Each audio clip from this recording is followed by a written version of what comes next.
रेगिस्तान की हवा में एक अजीब सी सरसराहट थी, जैसे हवा खुद भी थकी हो। कवाचपुर नाम का वह गांव धरती पर किसी पुराने वादे की तरह पड़ा था, अधूरा और सूखा। 3 साल से बारिश नहीं हुई थी, खेत फटे पड़े थे और कुएं सूख चुके थे। धरणी, जो कभी गांव का सबसे मेहनती किसान माना जाता था, अब बस अपनी झोपड़ी के बाहर बैठा रेत को ताकता रहता था।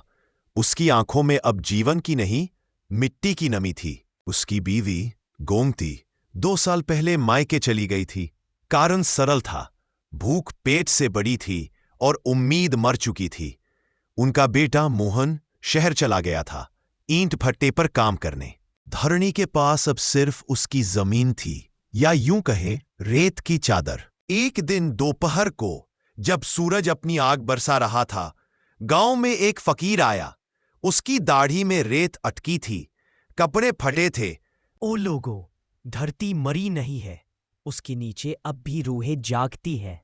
गांव के बूढ़े चौधरी ने हंसकर कहा, फकीर, अगर धरती जिंदा है तो पानी क्यों नहीं देती? फकीर ने मिट्टी की एक मुट्ठी उठाई, उसे सूंघा, फिर बोला, क्योंकि तुमने उससे सब कुछ लिया पर कभी कुछ लौटाया नहीं।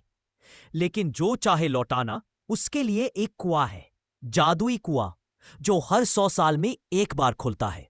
जो उसमें झांकता है, उसे उसकी सबसे गहरी इच्छा मिलती है। और अगर कोई झांक ले तो? उसने पूछा।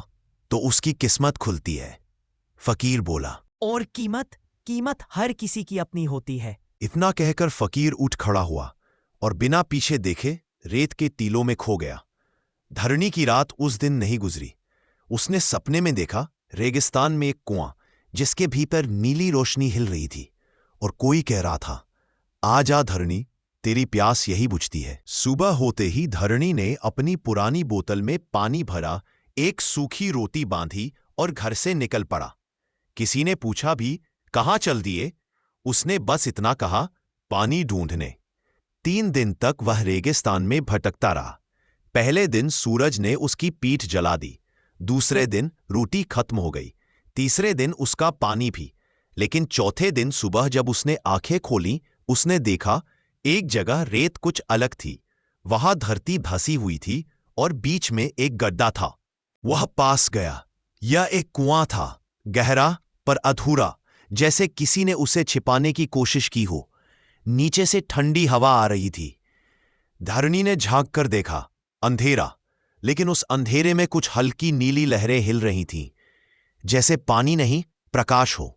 वह बोला, अगर तू सच्चा है तो मुझे मेरी जिंदगी लौटा दे। नीचे से कोई आवाज नहीं आई, लेकिन रेत अचानक ठंडी हो गई। रात पड़ी तो उसने वहीं डेरा डाल लिया।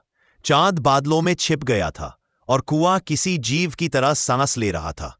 फिर हवा थम गई और कुआं से एक धुंध उठी। वह धीरे धीरे मनुष्य का आकार लेने लगी, एक काली परछाई, बिना चेहरा, बिना आंखों के। क्या चाहता है तू? पैसा, जमीन और मेरी बीवी वापस? धरणी ने कांपते हुए कहा। हर चीज की कीमत होती है, मैं कुछ भी दूंगा। कुछ भी? हाँ। उस परछाई ने हाथ बढ़ाया और धरणी की छाती पर अपनी ठंडी उंगलियां रख दी। तेरा सौदा तय हुआ। तेरी चाहतें मिलेंगी, पर बदले में तुझे देना होगा अपना दिल। धरणी कुछ कह पाता इससे पहले ही उसे लगा जैसे कोई उसके भीतर से कुछ खींच रहा हो। उसकी सांस रुक गई, दुनिया घूम गई और वह कुएं में गिर गया।